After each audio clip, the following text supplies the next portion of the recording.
Guys, magandang tanghali po sa inyong lahat. Welcome back sa YouTube channel namin ni Papa Bates. Ayan, for today's video, nandito tayo sa labas, sa likod. Ayan, sa likod ni Jing, sa harap ng kalsada. Yung gagawin natin dito is magtutupi tayo ng mga nilabahan kahapon. Ayan, natuyo na po siya. Natuyo na. Kinuha ko kasi medyo nagkukulimlim na naman. Katatapos lang po namin mananghalian. Yung ulam namin ngayon is bulad na dilis na prinito ko na linagyan ng asukal at saka sili. Tapos yung kapares po is maanghang din na pansit canton yung pula. So ngayon kasi makulimlim, tapos maalinsangan, mainit. Pinandar ni Jing yung aircon. So sarado yung bahay. So nandoon sila lahat. Pinapagawa ko sila ng kanilang module kasi baka sa Martes is i-submit yung mga module nila, tapos bibigyan din sila ng bagong module.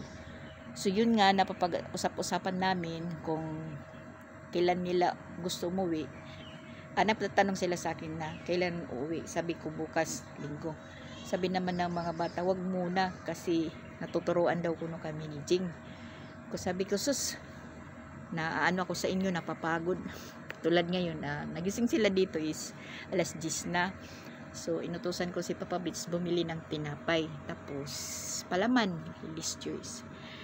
Tapos, parang nakaramdam tayo ng antok na naman.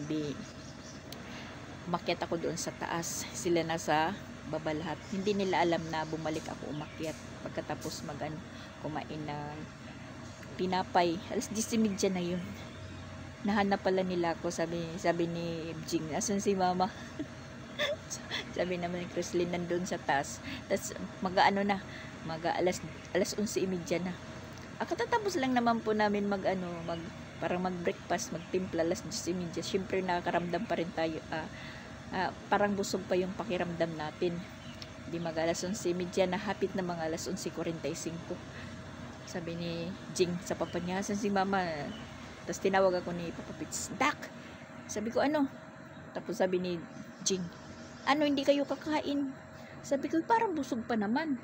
So yun, bumaba po ako, nagsaing, tapos nagpabili tayo ng pansit canton kay Christine. Tapos yun, nagluto. Sabi ko, sige, kain kayo. Kayo na lang kumain. Kumain sila. Si Papa Bits naman, lumabas. Bumili ng gulay. Talong. Tapos bumili din siya ng ng pansit bihon. Mga isang takal, isang order. So, yun. Sumabay si Jing pagkain sa papa niya. Tapos, hinayaan ko lang sila. Winalisan ko yung carpet kasi medyo magaspang, saka lalabas ng mga bata, labas-pasok. Tapos pagkatapos nilang kumain, sabi ko maggawa kayo dyan ng medyo. So ayan, nandun sila sa loob lahat. Tapos si Papa Bits na yung nanghugas. Si Papa Bits yung naghugas. Tapos yun nga, sabi ko, dyan lang kayo sa loob, dito ako sa labas, meron po akong gagawin. So ayan, po tayo, magtupi dito sa batya yung natin. Tapos dito natin ilalagay sa takip ng washing machine. Tapos ayan, medyo hindi pa tuyo, tinapat ko dito sa may aircon kasi yung buga ng aircon, ayan, mainit, tamang-tama lang yan, matutuyo. Itong mga maliliit na nilabahan ko, dito ko inilagay sa ibabaw ng net. Kaya natuyo talaga siya. Kasi dito pag bandang hapon na umuulan. Tapos yun, nag-chat naman si Ronald, sabi niya, nakikisuyo, nalalabhan yung yung kumot, dahil wala yung kumot na dala pagpunta dun sa trabahoan kasi labahin. Kasi hindi naman tayo nakapaglaba doon ng malalaki kasi hindi pa nga naayos yung washing machine natin. Pero pag umuwi na kami, papayos ko na yung kay Papa Bits kasi doon naman kami. Mahirap doon yung manumano kasi palaging marami yung labahan, di katulad dito kay Jing na naato natin, parang naano yung paglalaba, hindi nahirapan. Tulad ngayon, hindi po ako maglaba, pagkabukas maglalaba kasi wala silang susuotin pag hindi tayo maglaba ng maglaba. So yun po yung ano natin ngayon, kasi maya maya maliligo na naman sila, magbibihis. Was and wear lang, was and wear. Hindi tayo tatambakan ng labahan dito kasi palagi natin nilalabhan. Yan, sabi ko sa kanila, doon lang kayo sa loob, huwag kayong lumabas, kayo dito sa akin. Buti naman na yan, natuyo na. Sabi ko nga kay Jing, sana mayroon kang folding bed kasi para pwede dito sa labas. Kasi maano dun sa loob, parang hindi ka makakilos ng maayos dahil maliit lang yung space. Tipon-tipon, hindi ka makagalaw ng maigi. Sabi ko nga kay Mama Walin na pauwiin na sila doon. Ayaw naman ni Walin pauwiin na wala kami dito dahil natatakot daw. Uy, Ginoo ko. Na dito naman para lang din ako nandun sa bahay kasi ako lahat mas samot. Kasi hindi naman, ayaw ko naman na dito sila magkilos, lalo na yung yung lababo namin, tapos yung lababo ni Jing maliit lang, tapos yung mga pinggan mabigat, mababasag. Para po akong naghahawak ng itlog na hindi mabasag. Mabuti doon sa bahay, dito magastos kasi bibili ka talaga ng ulam. Doon sa bahay okay lang kasi basta may Milo at saka gatas, pwede na silang kumain, tapos sila na yung magsasaing.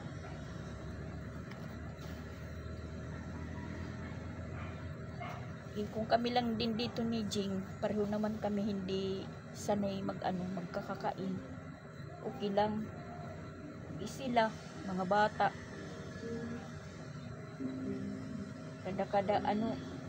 kada kilos sabihin magutom. Oh my gosh, na may nagpapasounds pa yung nagpapasounds, baka dito sa kapitbahay papasounds dito minsan lang din may tao. Ngayon Sabado meron ay siguro motor yung nagpasounds. Tapos yung akala ko yung kapitbahay ni Jing dito na katabi talaga, as in katabi dito na apartment din dyan. Akala ko yung tumitira is may-ari, hindi pala. Tapos dito kahapon nag-evacuate, umalis din. Akala ko din may-ari yung tumitira, hindi pala, nagre-renta lang. Marami po ditong bakante na apartment, marami. Sabi ko nga kay Mama Wali, maraming apartment dito pero hindi na kayo nakailangan kasi yun doon nga sa sugod wala ng tao. Si Brownie na lang yung nandoon. Hindi na pwedeng pa ng mga bahay. Ang na lang doon sa sugod, yung pataas na lang para masakto yung yung mga bisita, yung may matutulog na bisita. Hindi, baka siguro hindi man bukas kasi inaano ko lang po kung may klase na sa Lunes, kung magklase na, kasi parang malayo naman yung meron naman mga kunting pag-uyog, aftershock, pero hindi naman masyado. Pero sa Davao talaga is malakas. Parang hindi aftershock po guys kasi nagsi 6.8 pa. Kanina nga may bago 8.7. Nako, lakas na nun. Marami din pala ngayong na apektuhan ng maglindol sa Davao. Sa Davao.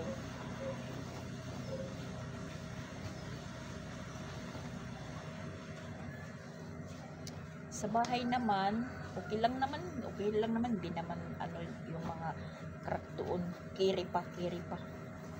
Di naman ibig sabihin. Pero na ano lang, yung mga bata natatakot lang kung sila lang. Kasi dito naman, nag-aalanganin naman akong umalis kami, lahat kami aalis. Iwanan namin si Jing na ngayon na si Jing merong nararamdaman. Na ano po ako na umalis kami. Hindi naman sila makauwi-uwi na sila lang. Mas mabuti doon kasi maluwag. Tapos yung mga module nila kulang-kulang. Tulad ni Pinsoy, hindi makapag-answer sa math dahil kinakailangan sa notebook po ilalagay. Yung notebook niya nandun sa sugod. Ipapas na sa Martes, kulang pa siya. So yun nga, baka bukas or sa Lunes, iuwi ko muna sila. Tapos ako kinakailangan pa akong bumalik dito dahil lalabhan ko pa yung mga ginamit namin na kumot, punda, syempre, tas itatago ko ulit. Maglilinis muna tayo dito. Hindi pwede na lumayas lang tayo ng hindi magbigtip. Hindi ko labhan yung mga ginamit namin.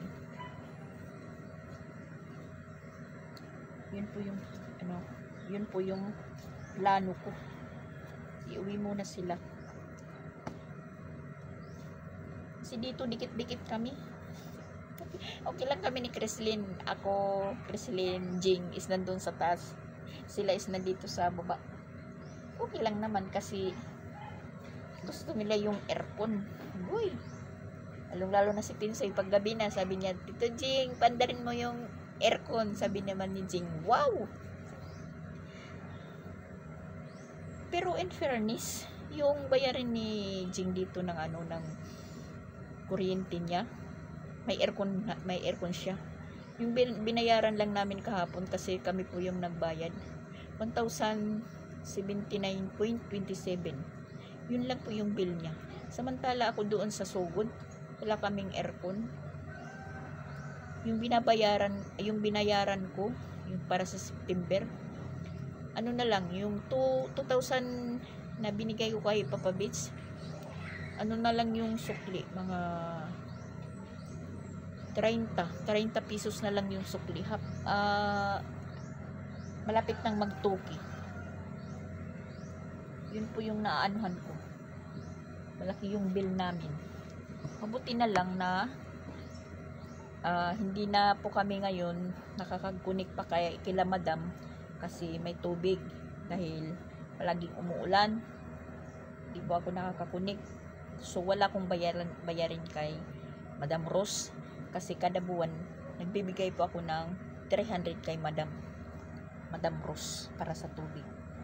So kung nakagbigay po ako ng limbawa, sabihin na lang natin toki yung binayaran ko sa bill namin, tapos bigay pa tayo kay Madam ng 300, magkano na yun?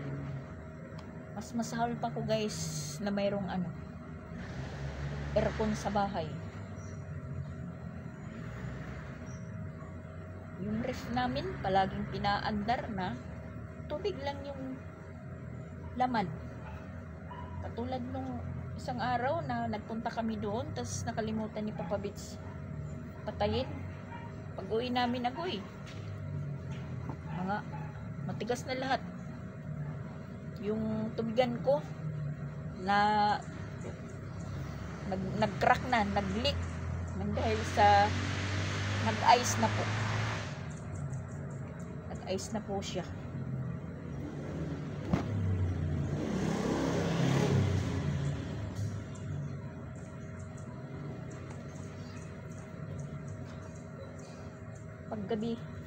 Paggabi dito guys, yung mga pusa, kadami pagdating ng alas 6 Siguro iniisip ng mga pusa kakain dito.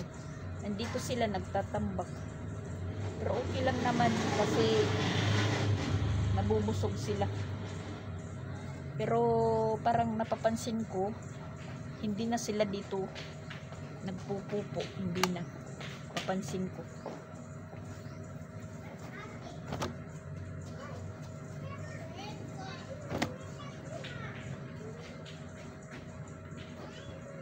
Ayan, mga bata.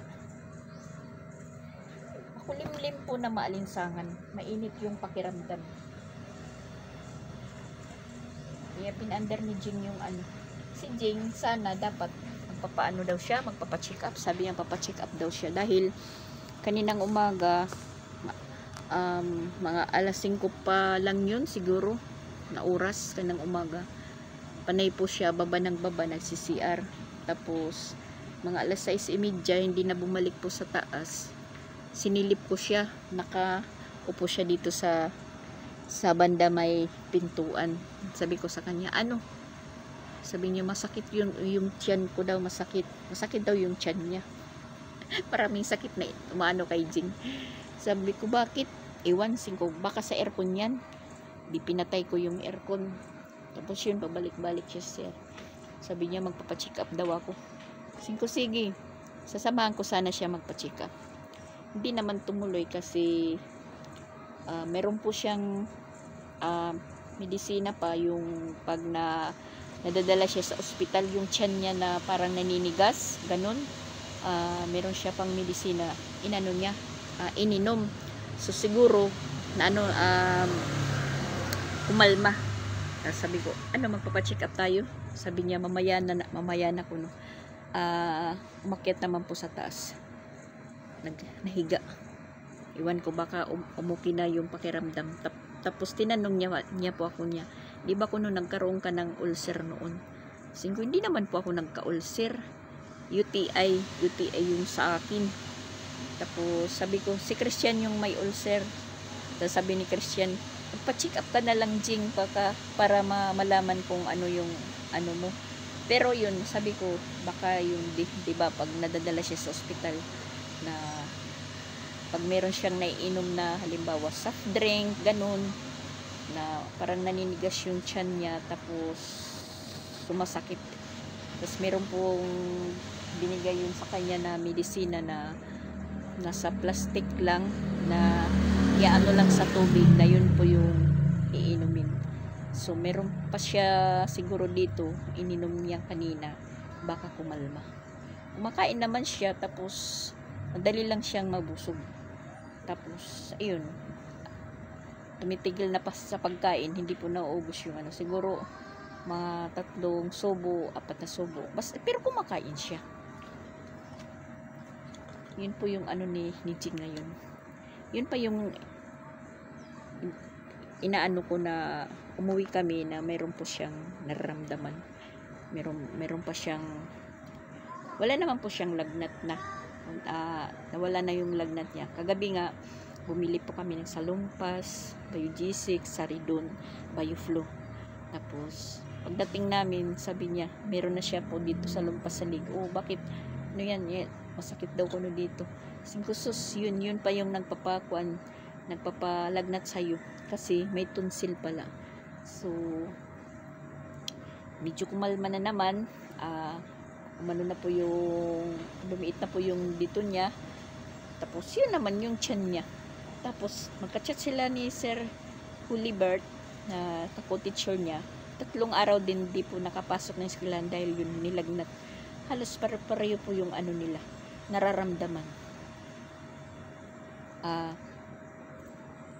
Feeling niya na parang may ano daw, ulcer. Pero sabi ko, kung ulcer yan, kasi hindi malayo na hindi magka-ulcer si Jing.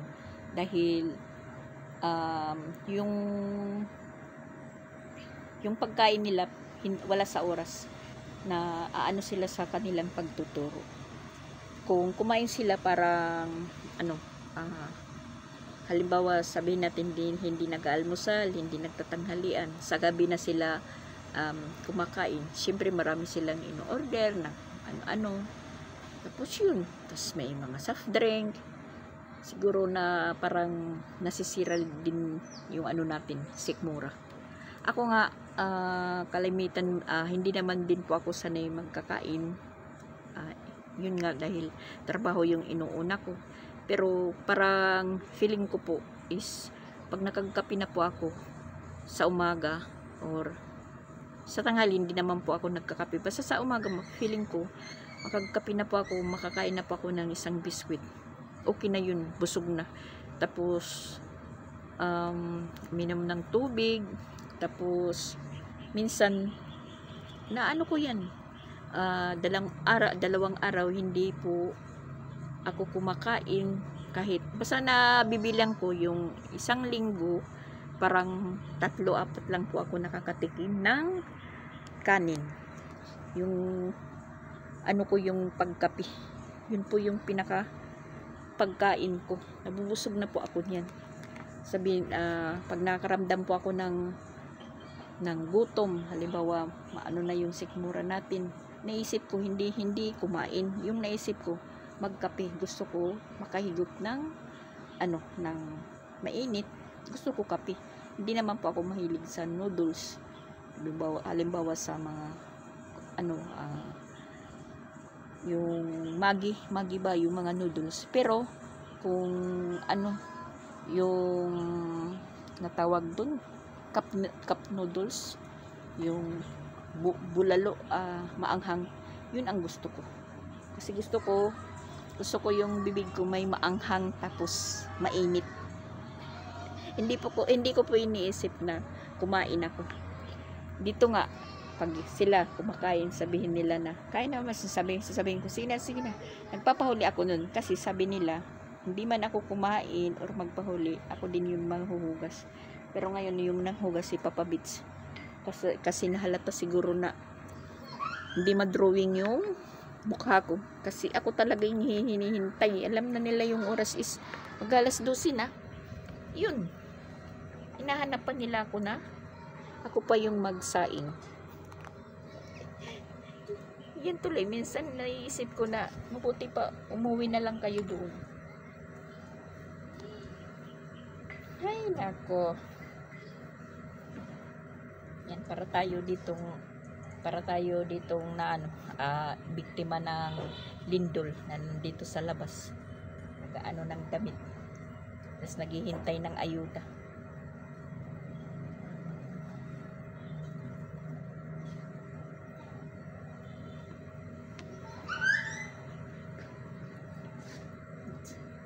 Yan, umiinit na.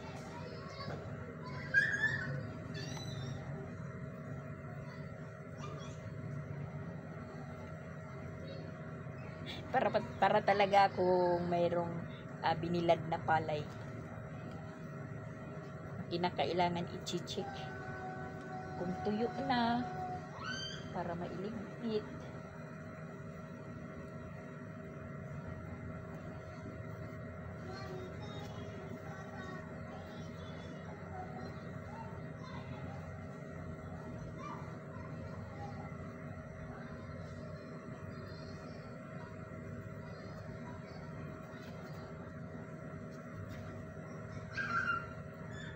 Na pagising ko, pagtingin ko sa cellphone ko, yun, may post si Mama Pix, mga 34 minutes pa lang kaninang umaga, mga alas 7 siguro yun, lumindol doon sa Tacloban, malakas.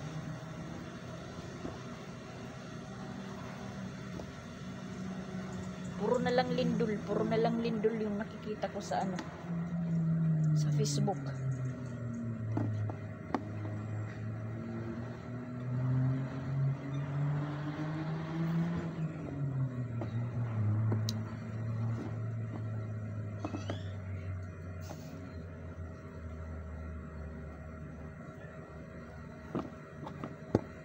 Pasok na natin yung tinupi. Pasok.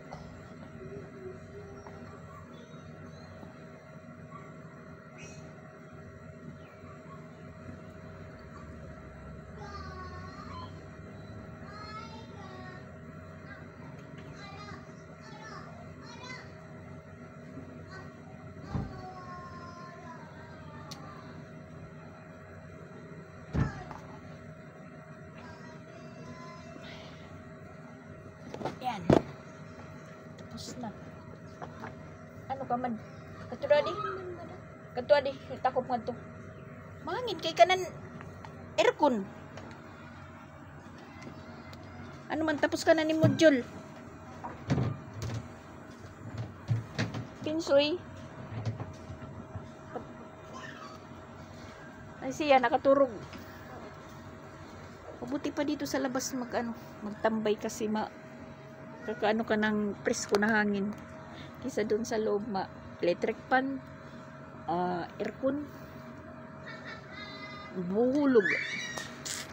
Yan, mainit na.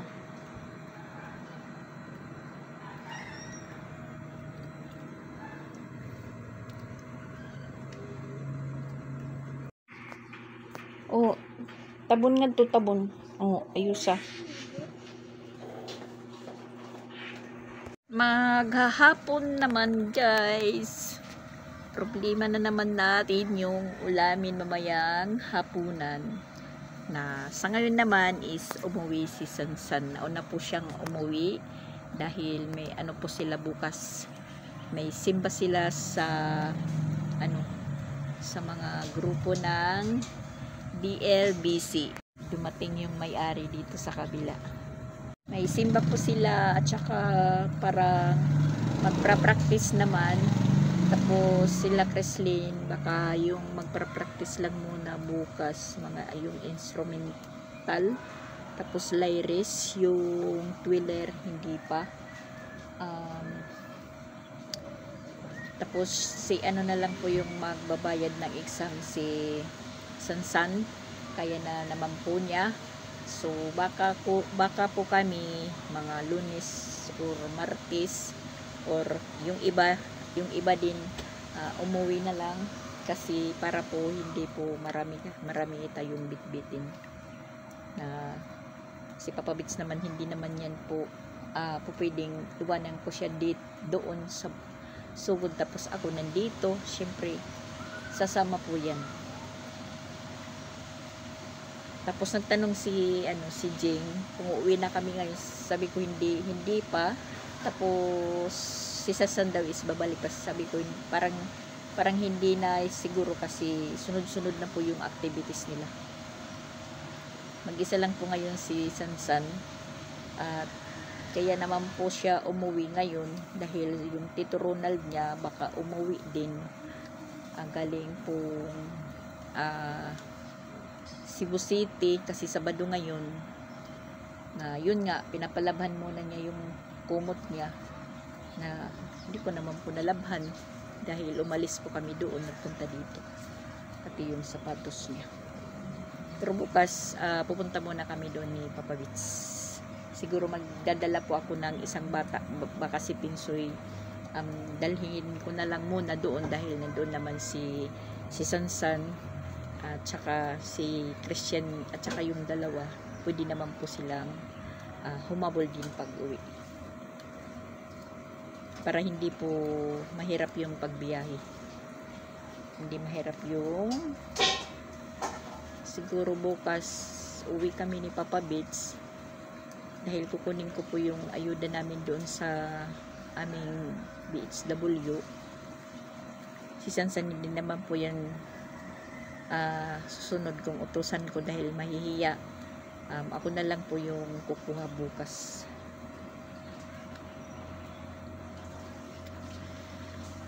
Hintayin ko lang po kung ano po yung sitwasyon ng GC namin sa grade 4 at saka grade 3 or grade 1.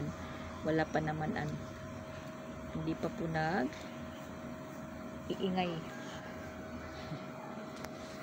Ayan guys, nandito po kami sa ospital. Bigla pong dinala ko si Jing at biglang napasugod po sa ospital. Hindi na po niya matiis yung sakit na nararamdaman niya sa tiyan. Nandito po kami sa Damog, Sugod. Galing po kami ng Compostela, Danau hanggang umabot po kami dito sa Damog. At saka nagpakyaw lang po kami ng bao-bao na sidecar na pamahal kasi emergency po. Nagpunta po kami ng Danau Hospital, maraming pasyente sa emergency, so nag-decide na lang si Jing dito na lang po sa Damog, malapit dito sa Sabaw.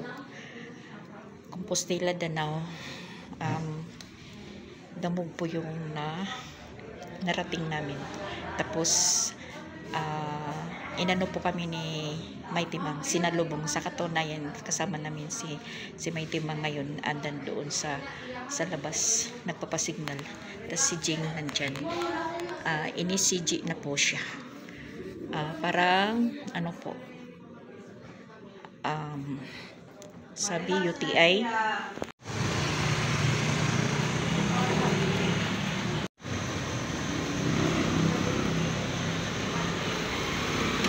Bibili muna ako ng gamot. Ayan, bagong ulan pala.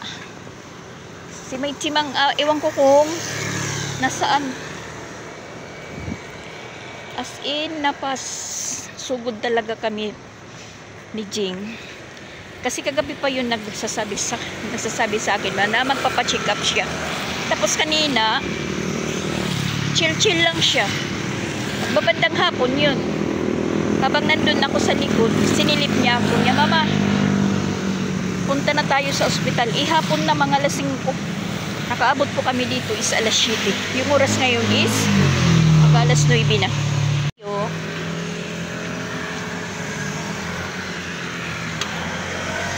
Kan siya. Anak, isa-isa. Kaya.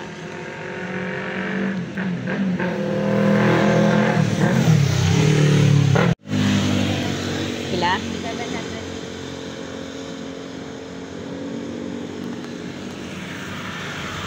750 kaagad.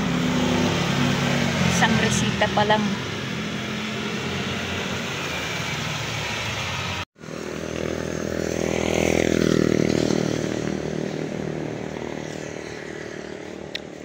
$700 kaagad. Isang resitahan lang. Nakauwi po kami ng sugod ng wala sa oras. Sarado na po yung Mia. At umuulan pati.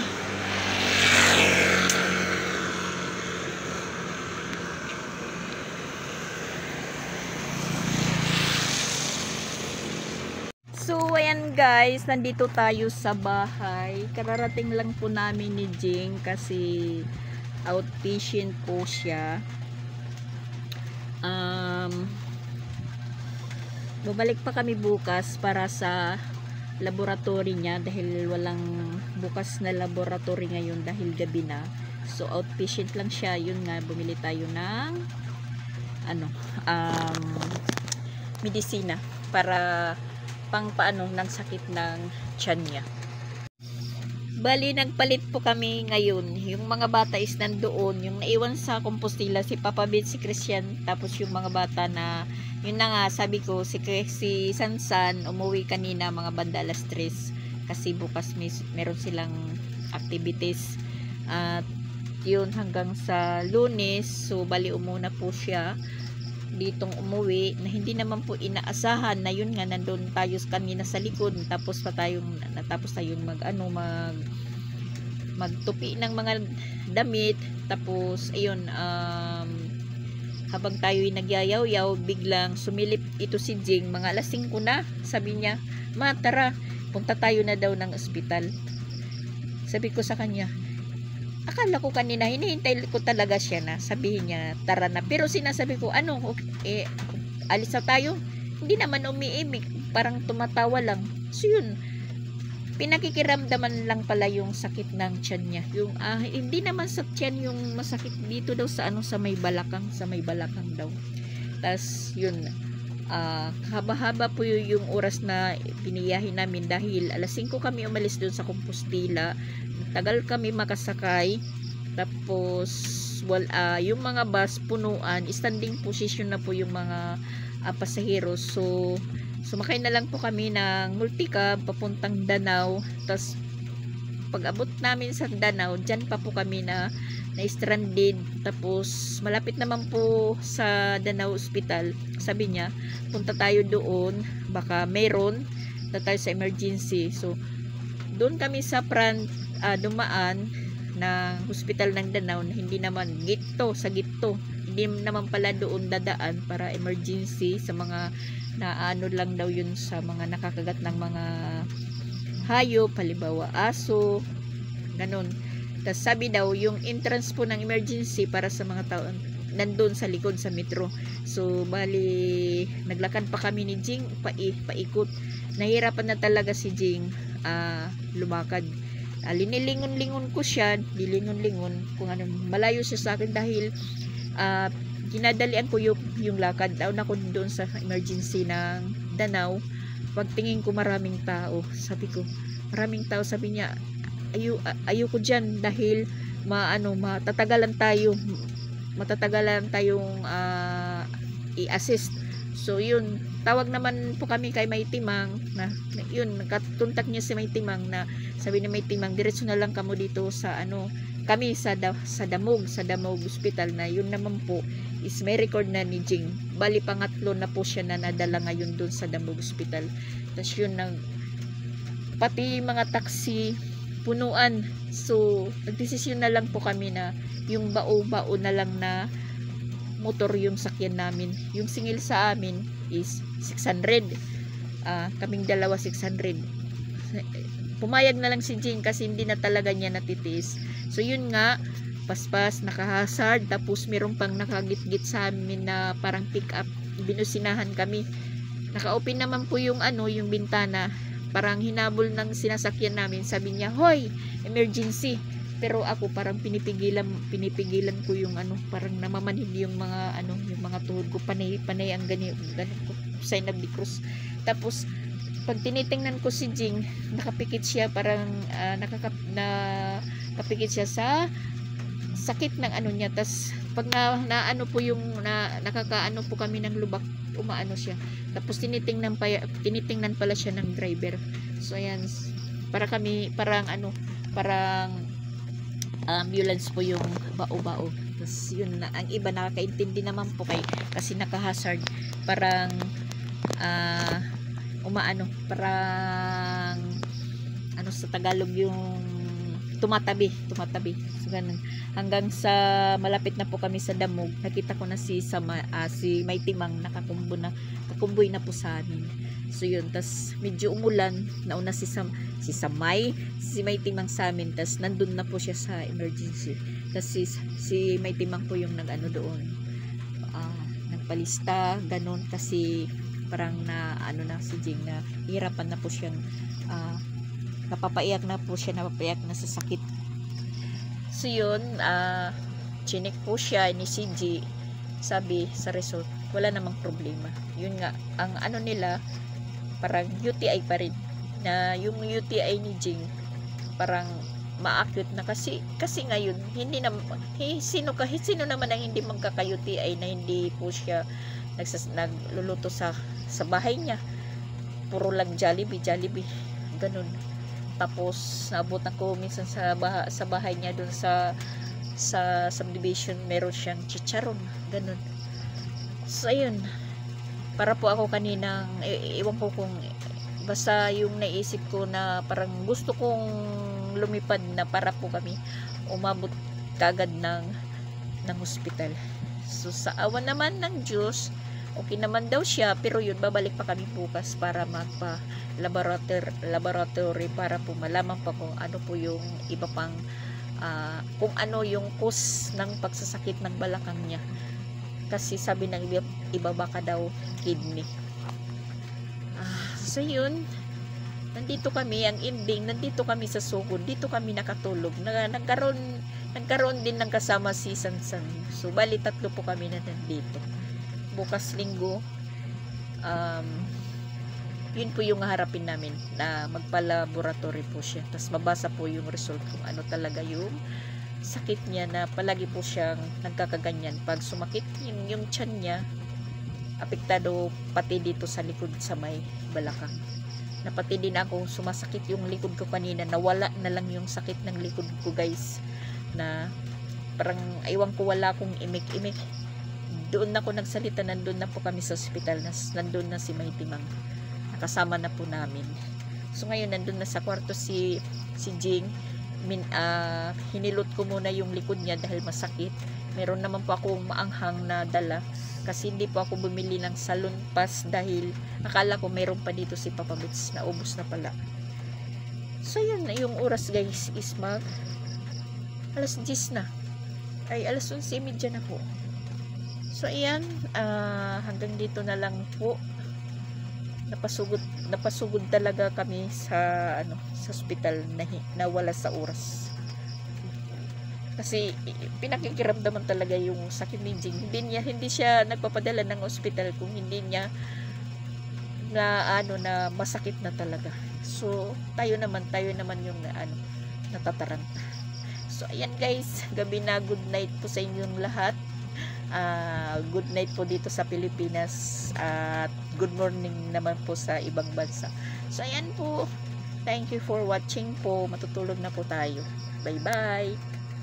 Ingat tayo palagi, lalo na po yung mga nasalanta ng lindol. Thank you for watching.